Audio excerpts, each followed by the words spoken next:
11ویں تراویح کے چند اہم نکات۔ سورہ رعد کا کچھ حصہ باقی رہ گیا تھا۔ سورہ رعد کے 2 رکوع جو کل کی تراویح کے رہ گئے تھے، پہلے اس کا مطالعہ ہم کرتے ہیں۔ فرمایا کہ یہ کتاب الہی کی آیات ہیں، ہوائی باتیں نہیں ہیں۔ ان کی ہر بات ایک حقیقت ہے، اور جن باتوں کی خبر دی جا رہی ہے وہ ایک ایک کر کے پوری ہو کر رہیں گی، لیکن اکثر لوگ ضد پر اڑے ہوئے ہیں۔ ایسے لوگ ایمان نہیں لائیں گے۔ پھر کائنات کی ان نشانیوں کی طرف توجہ دلائی جو قرآن کی بیان کردہ حقیقتوں کو واضح کرنے والی ہیں، اور یہ حقیقت دلانے کے لیے اور یہ یقین دلانے کے لیے کافی ہیں کہ ایک روز اس کے سامنے پیش ہونا ہے۔ ہر کھلی اور ڈھکی چیز سے وہ واقف ہے۔ ہر شخص کے آگے اور پیچھے اس کے مقرر کیے ہوئے نگراں لگے ہوئے ہیں، جو اللہ کے حکم سے اس کی دیکھ بھال کر رہے ہیں۔ قوموں کی تبدیلی کے بارے میں یہ حقیقت ہے کہ اللہ کسی قوم کی حالت کو نہیں بدلتا جب تک وہ اپنے اوصاف کو نہیں بدل دیتی، اور جب اللہ کسی قوم کی شامت لانے کا فیصلہ کر لے تو پھر وہ کسی کے ٹالے نہیں ٹل سکتی۔ آج ہم میں سے ہر شخص اس بات کے لیے فکر مند ہے کہ ہمارے اس ملک عزیز میں مسلمانوں کی حالت بہتر نہیں ہے۔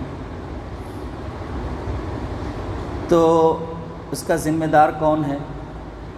ہم اس کا ٹھیکرا حکومت پر تھوپ سکتے ہیں کہ حکومت سارے جو ہے قوانین مسلمانوں کے خلاف لا رہی ہے، بنا رہی ہے، یہ اور بات ہے۔ لیکن اگر ہم تبدیلی چاہتے ہیں تو ہمیں اپنے آپ کو بدلنا ہوگا۔ یہ جو کچھ ہو رہا ہے یہ ہماری اپنی کمی اور کوتاہی کی وجہ سے ہو رہا ہے۔ تو اگر ہم یہ چاہتے ہیں کہ ہمارا کھویا ہوا وقار پھر سے ہمیں واپس مل جائے تو ہمیں اپنے آپ کو بدلنا ہوگا، اپنے اندر تبدیلی پیدا کرنی ہوگی۔ پھر اس کے بعد اللہ تبارک تعالیٰ کی طرف سے جیسا ہم یہ چاہتے ہیں تو پھر ویسے فیصلے اللہ تبارک تعالیٰ کی طرف سے ہوں گے۔ جب تک ہم قدم آگے نہیں بڑھائیں گے تب تک اللہ تبارک تعالیٰ کی طرف سے کوئی فیصلہ ہمارے لیے ہونے والا نہیں ہے۔ جیسے بنی اسرائیل سے کہا اللہ تبارک تعالیٰ نے کہ اس شہر میں داخل ہو جاؤ، یہ شہر جو ہے تمہارا انتظار کر رہا ہے، بس قدم بڑھاؤ اور اس کو فتح کر لو۔ انہوں نے کہا کہ انہوں نے ہمت نہیں دکھائی، حوصلہ نہیں دکھایا، تو اللہ تبارک تعالیٰ نے کیا کیا؟ پھر صحرائے سینا میں 40 سال کے لیے ان کو قید کر دیا، کھلے آسمان کے نیچے، سزا کے طور پر۔ تو جب تک ہم اپنے قدم کو آگے نہیں بڑھائیں گے تب تک کوئی تبدیلی ہونے والی نہیں ہے۔ ہمیں اپنے اخلاق کو سدھارنا ہوگا، اپنے اوصاف کو سدھارنا ہوگا، جو کمیاں ہم محسوس کر رہے ہیں اپنے اندر ان کمیوں کو دور کرنا ہوگا۔ قوموں کی تبدیلی کے بارے میں یہ حقیقت ہے کہ اللہ کسی قوم کی حالت کو نہیں بدلتا جب تک وہ اپنے اوصاف کو نہیں بدل دیتی، اور جب اللہ کسی قوم کی شامت لانے کا فیصلہ کر لے تو پھر وہ کسی کے ٹالے نہیں ٹل سکتی۔ ایک بات تو یہ ہو گئی۔ دوسری بات یہ ہے کہ اللہ اس کو اس اینگل سے بھی دیکھ سکتے ہیں کہ کوئی نعمت اس وقت تک نہیں چھنتی جب تک ہم ایسے کام نہ کر جائیں کہ ہماری نعمتیں چھین لی جائیں۔ یعنی اگر ہمیں کچھ نعمت اللہ تبارک تعالیٰ کی طرف سے ملی ہوئی ہے تو ایسا نہیں کہ وہ کچھ دن کے لیے ہے، بلکہ جب تک ہمارے اندر وہ خوبیاں موجود ہیں جن کی وجہ سے اللہ تبارک تعالیٰ نے ہمیں وہ نعمت دے رکھی ہے، تب تک وہ نعمتیں ہمیں ملتی رہیں گی۔ جب ہمارے اندر خرابیاں پیدا ہوں گی تب اللہ کی طرف سے وہ نعمتیں ہم سے چھن جائیں گی۔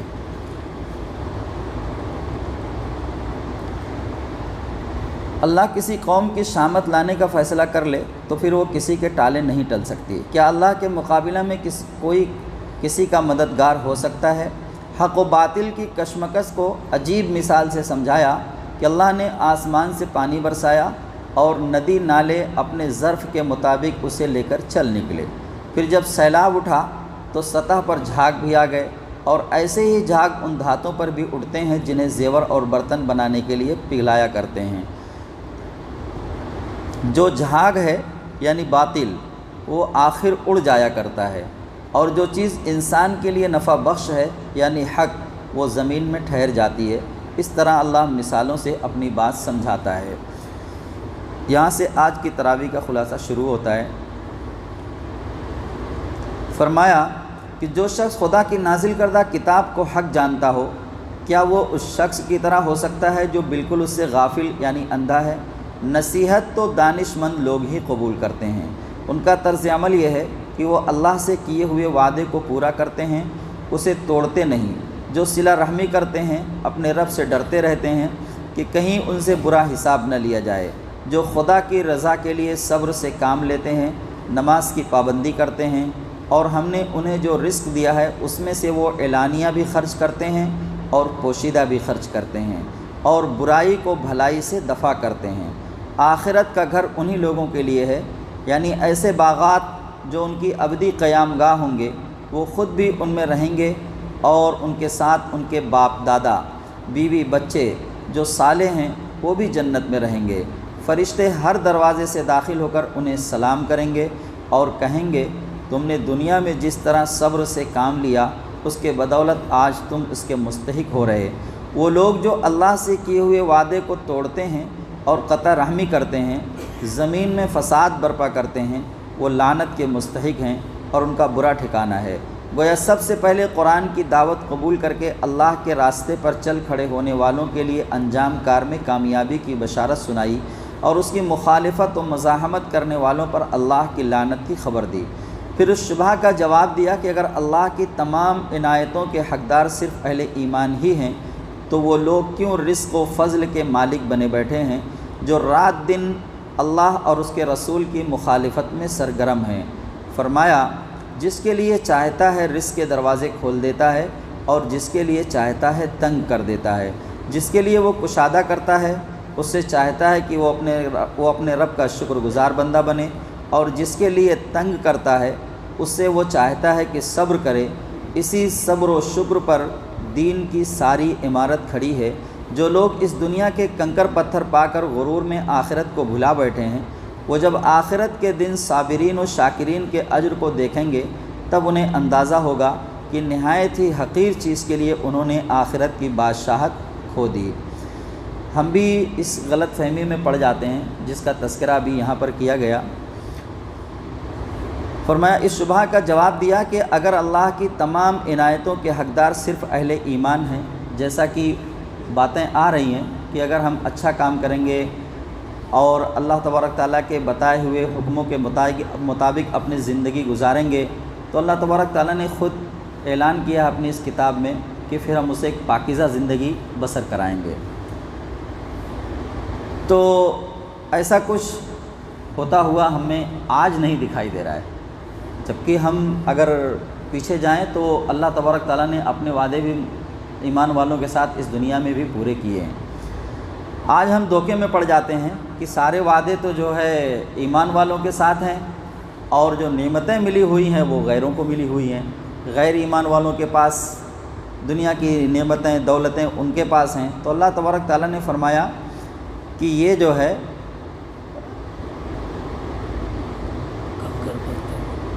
یہ دنیا کے کنکر پتھر ہیں، اور اللہ تبارک تعالیٰ نے رزق کے لیے جس کے لیے چاہتا ہے رزق کے دروازے کھول دیتا ہے اور جس کے لیے چاہتا ہے تنگ کر دیتا ہے۔ اللہ تبارک تعالیٰ نے بہت زیادہ اہمیت دنیا کی چیزوں کو دی نہیں ہے، بلکہ اس کو کنکر اور پتھر کا ہے۔ یہ احساس تب ہوگا جب انسان جو ہے یہاں سے جائے گا، اور جو لوگ صبر اور شکر کے ساتھ اپنی زندگی اس دنیا میں گزار کر چلے گئے، جب ان کی بادشاہت کو، کیونکہ دنیا سے جنت میں جانے کے بعد جنت کوئی ایسی چھوٹی موٹی جگہ نہیں ہوگی، 200-400-500 اسکوائر فٹ کے آج ہم فلیٹ میں اگر کسی کو 2000-3000 اسکوائر فٹ کا اگر فلیٹ یہاں پر میسر ہو جاتا ہے تو اپنے آپ کو بادشاہ سمجھنے لگتا ہے۔ اللہ تبارک تعالیٰ نے فرمایا کہ ایک ایک جنتی کو ملکن کبیرہ کا لفظ استعمال کیا ہے، بڑا ملک دیا جائے گا۔ کیا دیا جائے گا؟ ایک ایک جنتی کو ملکن کبیرہ، ایک ایک ملک دیا جائے گا ایک ایک بندے کو۔ تو ہر شخص گویا بادشاہ ہوگا وہاں پر۔ یہ 300-400 یا 2000-3000-4000 کے اسکوائر فٹ کے مکان میں وہ نہیں رہے گا، وہاں پر محلات ہوں گے۔ تو اگر یہاں ہمیں کچھ تھوڑی سی تنگی کے ساتھ اگر ہم زندگی بسر کر رہے ہیں تو بھی ہم صبر کے ساتھ گزار لیں۔ اگر اللہ نے یہاں پر بھی فراخی دی ہے تو اس کا شکر ادا کرتے رہیں، جبکہ آزمائش میں ہم دونوں حساب سے دونوں طرح سے چل رہے ہیں۔ اگر اللہ نے نعمتیں دی ہوئی ہیں تو ہمیں چاہیے کہ ہم اس کا شکر ادا کریں، اگر کچھ تنگی محسوس کر رہے ہیں تو چاہیے کہ ہم اس پر صبر کرتے رہیں۔ کفار کے بار بار کے اس مطالبے پر کوئی ایسا زبردست معجزہ دکھایا جائے کہ مانے بغیر چارہ ہی نہ رہے۔ واضح کیا گیا کہ کائنات اور خود انسان کی زندگی میں جو دلیلیں اور نشانیاں اللہ نے رکھی ہیں، جن لوگوں کا اطمینان ان سے نہیں ہوتا وہ دنیا جہاں کے معجزے بھی دیکھ لیں تو بھی اندھے ہی رہیں گے، کیونکہ ایمان و ہدایت کا راستہ اللہ کے کلام اور اس کے رسول صلی اللہ علیہ وآلہ وسلم کی باتوں پر غور کرنے سے ہی کھلتا ہے۔ شرک اور اللہ کے ساتھ ٹھہرائے ہوئے شریکوں کی حقیقت بیان کی کہ ان کی کوئی بنیاد نہیں، یہ محض من گڑھت باتیں ہیں۔ اس فریب میں مبتلا ہو کر جنہوں نے اللہ کے راستے سے منہ موڑا وہ اس دنیا میں بھی عذاب سے دوچار ہوں گے، اور آخرت کا عذاب تو اس سے کہیں زیادہ سخت ہوگا۔ کوئی شفیع یا شریک وہاں انہیں بچانے والا نہ ہوگا۔ سورہ ابراہیم میں اللہ تعالیٰ نے شرک اور اسلام کے فرق کو بہترین مثال سے واضح فرمایا کہ شرک جس نظام پر تم زندگی بسر کر رہے ہو کہ اپنے منمانے احکام چلا رہے ہو، اس کی کوئی بنیاد نہ زمین میں ہے نہ آسمان میں۔ اس کی مثال گندگی کے ڈھیر پر اگے ہوئے ایک ناپاک اور کانٹے دار پودے کی ہے جو ذرا سی حرکت سے اکھاڑ پھینکا جا سکتا ہے۔ اگر یہ اب تک برقرار ہے تو اس وجہ سے کہ ابھی ایسا کوئی ہاتھ نہیں آیا جو اسے اکھاڑ پھینکے۔ اب اللہ نے وہ ہاتھ پیدا کر دیے ہیں جو تم دیکھو گے کہ کتنی جلدی سارا قصہ پاک ہو جائے گا۔ اس کے مقابلہ میں اسلام کے دعوت کی مثال ایک پاکیزہ پھلدار درخت کی سی ہے جس کی جڑیں پاتال میں اتری ہوئی ہیں اور شاخیں آسمان میں پھیلی ہوئی ہیں۔ اللہ تعالیٰ اہل ایمان کو دنیا میں مضبوط اور مستحکم کرے گا اور آخرت میں بھی سرخروئی بخشے گا، بشرطے کہ وہ صبر اور استقامت کے ساتھ حق پر ڈٹے ہیں اور اس راہ میں پیش آنے والی آزمائش کا اللہ پر بھروسہ کرتے ہوئے مقابلہ کریں۔ اس حقیقت کو تاریخ کی روشنی میں واضح کرنے کے لیے حضرت موسیٰ علیہ السلام اور دوسرے انبیاء کرام علیہم السلام کے وہ واقعات پیش کیے جن سے اس پہلو پر روشنی پڑتی ہے کہ صبر کرنے والے اور راہ حق میں ڈٹے رہنے والے غالب آئے، مخالفین تباہ کر دیے گئے، لیکن یہ بھی بتایا کہ غلبہ انہی کو حاصل ہوگا جو پہلے مرحلہ میں صبر و استقامت دکھائیں گے۔ مخالفین اسلام کا آخرت میں جو حشر ہوگا اس کو بیان کیا کہ ان کا سارا کیا دھرا خاک اور راکھ ہو کر اڑ جائے گا۔ لیڈر اور ان کے پیرو سب ایک دوسرے کو لعنت کریں گے، یہاں تک کہ شیطان بھی اپنی پیروی کرنے والوں سے اپنی جدائی کا اعلان کر دے گا اور کہے گا بس میں نے تو تمہیں صرف اپنی طرف بلایا تھا، یہ تو تم ہی تھے، میری بات مان لی، اب مجھے ملامت مت کرو، اپنے آپ کو ملامت کرو، نہ میں تمہارے کچھ کام آ سکتا ہوں نہ تم میرے کام آ سکتے ہو، بے شک اپنی جانوں پر ظلم ڈھانے والوں کا انجام دردناک عذاب ہے۔ قریش کے لوگوں کو تنبیہ کی کہ انہوں نے اللہ کی بخشی ہوئی نعمتوں کو کفر اور شرک کا ذریعہ بنا لیا ہے اور اس طرح اپنی قوم کو جہنم کے دہانے پر لا کھڑا کیا ہے۔ اس میں آج کے لیڈروں کے لیے بھی نصیحت ہے، کاش وہ قرآن کو سمجھیں۔ مسلمانوں کو نصیحت کی گئی کہ وہ نماز کا اہتمام کریں اور جو کچھ ہم نے انہیں عطا کیا ہے اس میں سے چھپا کر بھی اور اعلانیہ بھی خرچ کریں، اس سے پہلے کہ وہ دن آئے جس میں نہ خرید و فروخت ہوگی اور نہ دوستی کام آئے گی۔ اللہ نے زمین و آسمان پیدا کیے، پانی برسایا، پھلوں سے روزی دی، سمندر کو مسخر کیا، کشتی اس کے حکم سے چلتی ہے، نہریں عطا کی، سورج چاند لگاتار چلے جا رہے ہیں، انہیں تمہارے لیے مسخر کیا، دن رات پیدا کیے، تم نے جو مانگا وہ سب کچھ دیا، خدا کی نعمتوں کو گننا چاہو تو گن نہ سکو گے۔ حقیقت یہ ہے کہ انسان بڑا ہی ناشکرا ظالم ہے۔ یاد کرو وہ وقت جب ابراہیم علیہ السلام نے خدا سے دعا کی تھی، پروردگار اس شہر مکہ کو امن کا شہر بنا، مجھے اور میری نسل کو بت پرستی سے بچا۔ پروردگار ان بتوں نے بہتوں کو گمراہ کیا، ممکن ہے میری اولاد کو بھی گمراہ کر دیں، اور ان میں سے جو میرے طریقے پر چلے وہ میرا ہے، جو میرے خلاف چلے تو غفور الرحیم ہے۔ پروردگار میں نے اپنی نسل کو اس چٹیل وادی میں تیرے محترم گھر کے پاس بسایا ہے تاکہ یہ لوگ یہاں نماز قائم کریں، لہٰذا تو لوگوں کے دلوں کو اس گھر کی طرف مائل کر انہیں پھلوں کی روزی دے کہ یہ تیرے شکر گزار بندے بنیں۔ پروردگار تو جانتا ہے جو کچھ ہم چھپاتے ہیں اور جو کچھ ظاہر کرتے ہیں، واقعی اللہ سے کچھ بھی چھپا ہوا نہیں ہے کہ نہ زمین میں نہ آسمان میں۔ شکر ہے اس خدا کا جس نے مجھے بڑھاپے میں اسماعیل اور اسحاق علیہم السلام جیسے بیٹے دیے۔ میرا رب دعاؤں کو سنتا ہے۔ اے میرے پروردگار، مجھے نماز قائم کرنے والا بنا، میری اولاد کو بھی اس کا پابند بنا، میری دعا قبول فرما لے۔ پروردگار، مجھے اور میرے والدین کو اور جملہ مومنین کو اس دن معاف کر دے جب تو سب سے حساب لے گا۔ کتنی جامع دعا حضرت ابراہیم علیہ السلام نے کی ہے۔ یہ اس وقت دعا کی ہے جب حضرت اسماعیل اور ان کی والدہ محترمہ کو اس وادی غیر ذی زرع میں چھوڑ کر حضرت ابراہیم علیہ السلام واپس جا رہے تھے۔ اس سے پہلے حضرت ابراہیم علیہ السلام نے یہ دعا وہاں پر مانگی ہے۔ سب سے پہلی دعا جو کی ہے وہ امن کی دعا مانگی ہے۔ کس چیز کی دعا مانگی ہے؟ امن کی، کہ اے اللہ اس شہر کو امن کا شہر بنا، امن کا گہوارہ بنا۔ دنیا کی نعمتیں میسر ہوں، لیکن اگر آپ جہاں رہتے ہوں وہاں امن نہ ہو تو بتائیں اس نعمتوں سے آپ کتنا فائدہ اٹھا سکتے ہیں۔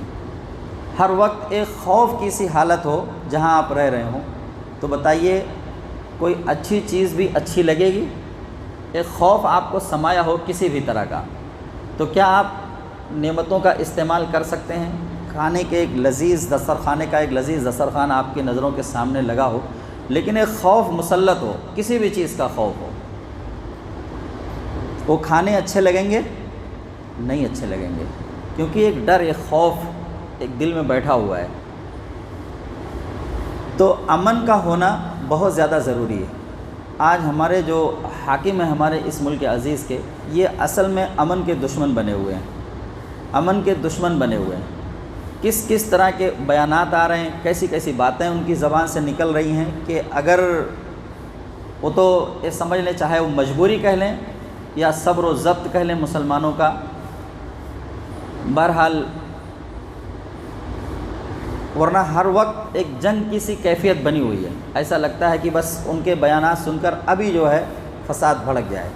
تو کسی بھی ملک قوم کو جو ہے اگر ہم ترقی دینا چاہتے ہیں، آگے لے جانا چاہتے ہیں، تو اس کے لیے سب سے زیادہ ضروری جو چیز ہے وہ کیا ہے؟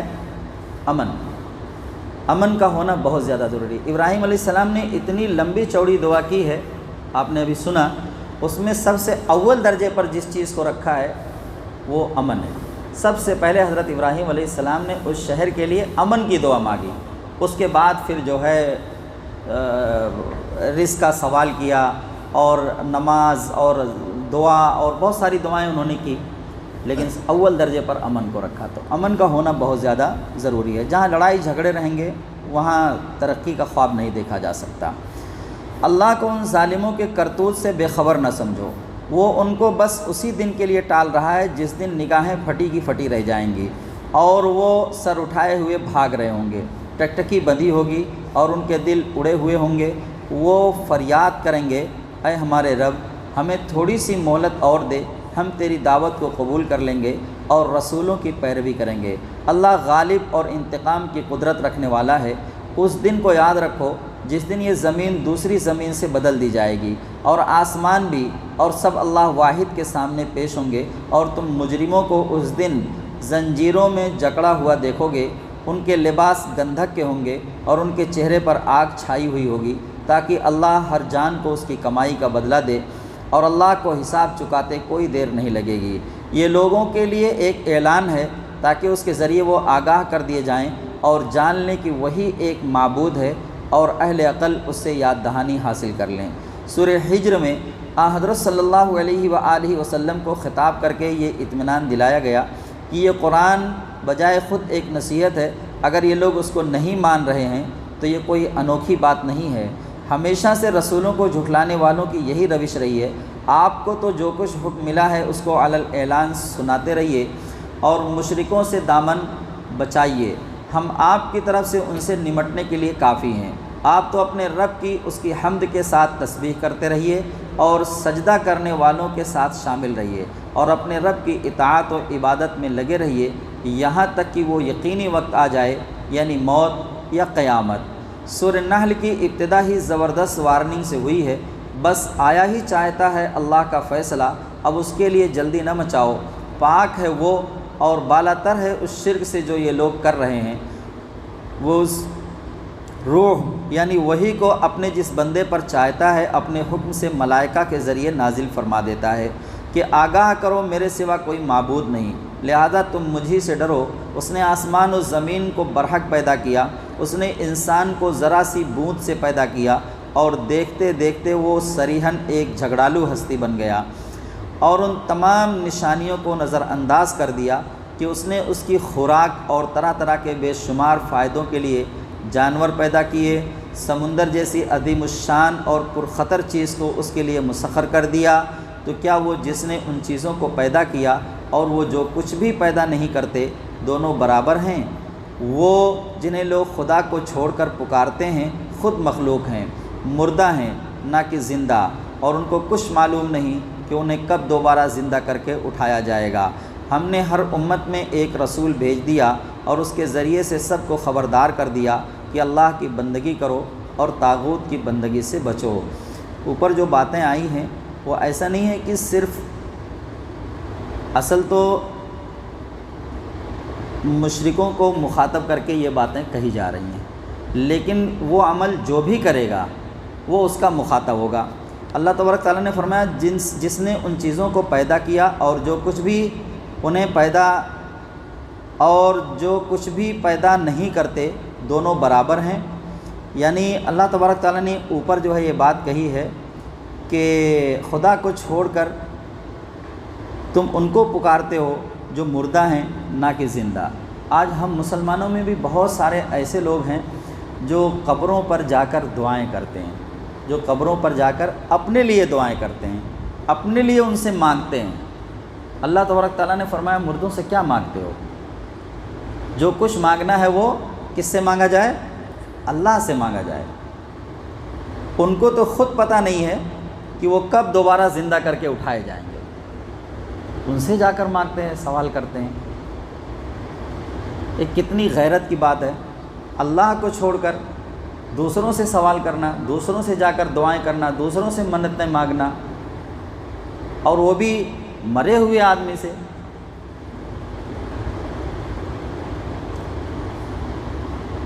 قبروں پر جانے کے لیے صرف اتنی اجازت ہے کہ ہم جائیں، قبروں کی زیارت کریں، بیٹھیں وہاں اور اپنا انجام سوچیں کہ ایک دن ہمیں بھی مر کر یہیں آنا ہے، اسی مٹی میں مرکب جانا ہے۔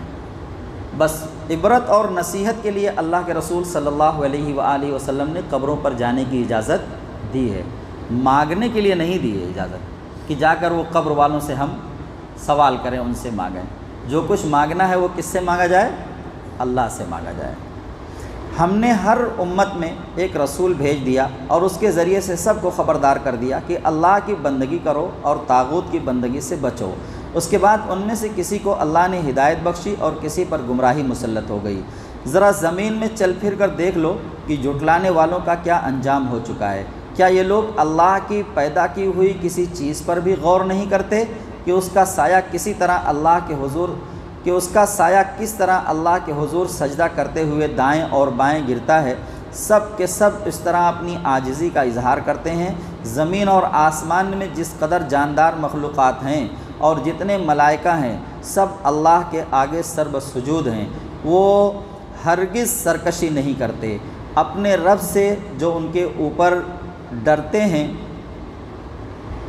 اپنے رب سے جو ان کے اوپر ہے ڈرتے ہیں، اور جو کچھ حکم دیا جاتا ہے اسی کے مطابق کام کرتے ہیں۔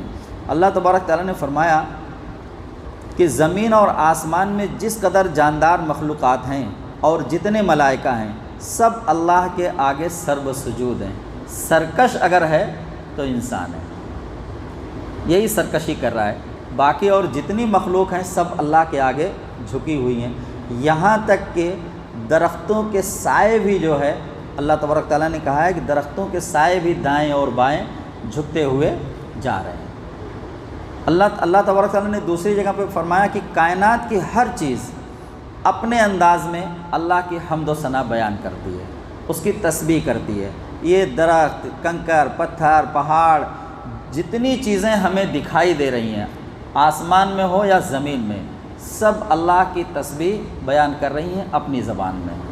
اگر سرکشی کر رہا ہے تو انسان کر رہا ہے، ہم دیکھتے ہیں صبح اندھیرے سے ابھی اجالا نہیں ہوا رہتا ہے، اگر ہمارے گھر کے آس پاس میں کہیں کوئی درخت چھوٹا موٹا رہتا ہے تو چڑیے آ کر وہاں پر چہچہاتی رہتی ہیں، تو وہ اپنی زبان میں وہ بھی اللہ کی تسبیح بیان کر رہی ہیں، گرچہ ہم نہیں سمجھتے۔ اس کا تذکرہ جو ہے آگے سورہ نمل میں آئے گا کہ حضرت سلیمان علیہ السلام کو اللہ تبارک تعالیٰ نے انسانوں کے ساتھ اور چیزوں پر بھی جو ہے حکومت عطا فرمائی تھی، اور پرندوں کی، جانوروں کی بولیاں بھی انہیں سکھائی تھی، تو وہ کس طرح سے جو ہے وہ چیونٹی کی بات کو سنتے ہیں اور اس کا جواب دیتے ہیں۔ تو ہر جاندار، ہر مخلوق، چاہے وہ جسے ہم جاندار کہتے ہیں وہ، یا جسے ہم جاندار نہیں کہتے ہیں وہ، جیسے درخت ہے، پہاڑ وغیرہ کو ہم کہتے ہیں یہ جاندار چیزیں نہیں ہیں، لیکن اللہ تبارک تعالیٰ نے کہا کہ یہ بھی اپنی زبان میں اللہ کی تسبیح اور اس کی حمد بیان کرتے ہیں۔ سرکش اگر ہوا تو انسان ہوا، جس کو اللہ تبارک تعالیٰ نے سوچنے سمجھنے کی صلاحیت دی تھی، دیکھنے کی، سننے کی، کہ وہ حق کو پہچان سکے، لیکن حق کو پہچان کر بھی جو ہے وہ سرکشی کر رہا ہے۔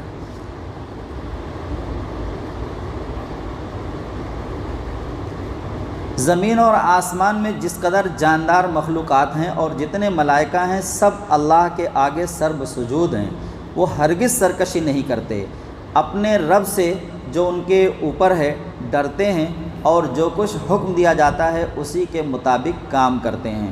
آخرت کے انجام سے بے خوف رہنے والوں کو آگاہ کیا کہ اگر کہیں اللہ لوگوں کو ان کی زیادتیوں پر فوراً پکڑ لیا کرتا تو روئے زمین پر کسی جاندار کو زندہ نہ چھوڑتا۔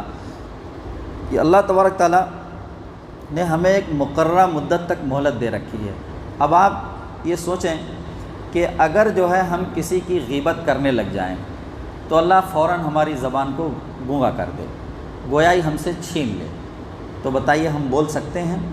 اگر ہم جھوٹ بولنے کا ارادہ کریں، اپنی زبان سے جھوٹ نکالیں، اللہ ہم کو گونگا کر دے، یا ہم گانے وغیرہ سننے کے لیے جیسے کان لگائیں ہمیں بہرا کر دے، یا ہم اگر کسی کی کہیں چوری چکاری کرنے کے لیے قدم بڑھائیں تو ہمارے پیر توڑ دے، تو بتائیے دنیا میں کوئی انسان جو ہے چل پھر سکے گا؟ اس قابل رہے گا؟ نہیں۔ اللہ تبارک تعالیٰ نے ہمیں مہلت دے رکھی ہے۔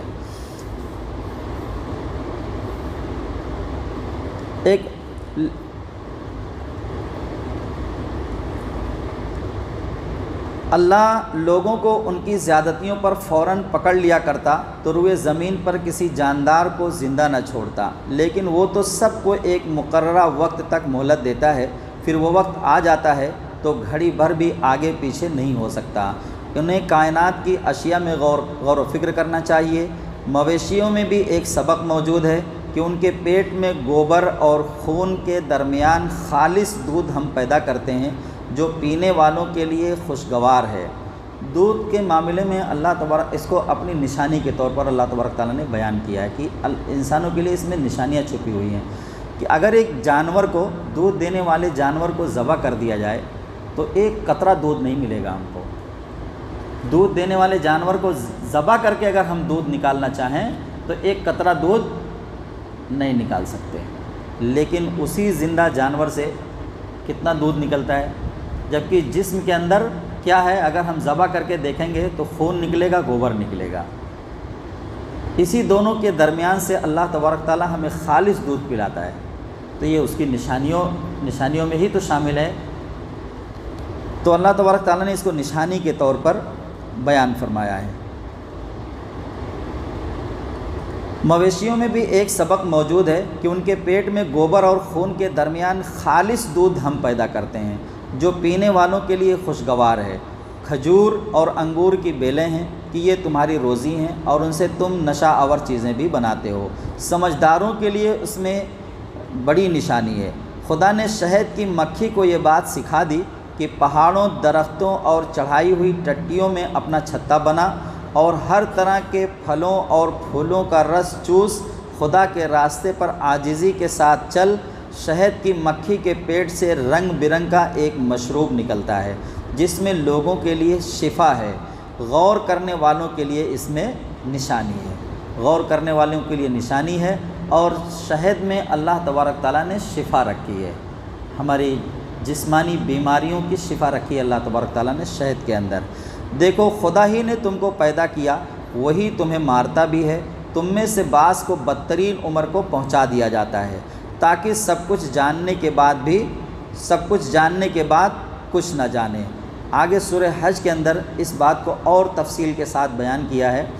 کچھ لوگ تو جوانی میں ہی ختم ہو جاتے ہیں، کچھ لوگ بچپن میں ہی ختم ہو جاتے ہیں، اور کچھ لوگ بدترین عمر، جو یہاں پر کہی جا رہی بات یہ بڑھاپے کو کہا جا رہا ہے، کچھ لوگ بدترین عمر کو پہنچا دیے جاتے ہیں کہ سب کچھ جاننے کے بعد بھی کچھ نہیں جانتے۔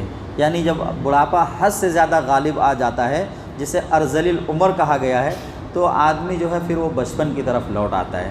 اب وہ بچپن میں جیسی حرکتیں بچے کرتے ہیں اس طرح کی حرکتیں ایک بوڑھا انسان کرنے لگ جاتا ہے۔ چلنے پھرنے، کھانے پینے، بات چیت، ہر چیز میں ہو بہو بچپن کی طرف وہ لوٹتا ہے۔ وہ جیسے ایک چھوٹا بچہ جو چلنا سیکھتا ہے، اگر اس کو سیڑھی پر چلنا ہوتا ہے تو وہ کتنے احتیاط کے ساتھ ایک ایک اسٹیپ پہ جو ہے اپنے قدم رکھتا ہے اور آگے بڑھتا ہے، ایک بوڑھا آدمی بھی وہی کرتا ہے۔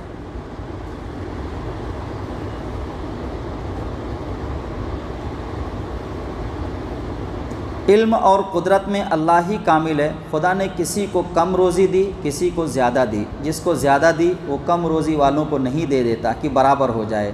اللہ کے احسان کا لوگ کیوں انکار کرتے ہیں؟ وہ اللہ ہی ہے جس نے تمہارے لیے بیویاں بنائیں اور ان سے تمہیں بیٹے پوتے دیے، اچھی اچھی چیزیں کھانے کو دیں، پھر بھی تم باطل کو مانتے ہو، اللہ کی نعمتوں کی ناشکری کرتے ہو۔ ان منکروں کو کچھ ہوش بھی ہے کہ اس روز کیا بنے گا جبکہ ہم ہر امت میں سے ایک گواہ کھڑا کریں گے، پھر منکروں کو نہ حجتیں پیش کرنے کا موقع دیا جائے گا، نہ توبہ و استغفار کا، اور نہ ان کے عذاب میں کوئی کمی کی جائے گی۔ اے محمد صلی اللہ علیہ وآلہ وسلم، انہیں اس دن سے خبردار کر دیجئے جب آپ کو ان کے مقابلہ میں شہادت کے لیے کھڑا کیا جائے گا۔ یہ اسی شہادت کی تیاری ہے کہ ہم نے یہ کتاب آپ پر نازل کر دی ہے، جو ہدایت، رحمت اور بشارت ہے ان لوگوں کے لیے جنہوں نے سر تسلیم خم کر دیا۔ 11ویں تراویح کا بیان ختم ہوا۔ اللہ تعالی ہم سب کو قرآن پڑھنے، اس کو سمجھنے اور اس پر عمل کرنے کی توفیق عطا فرمائے۔ ربنا تقبل منا انک انت السمیع العلیم وتب علینا انک انت التواب الرحیم۔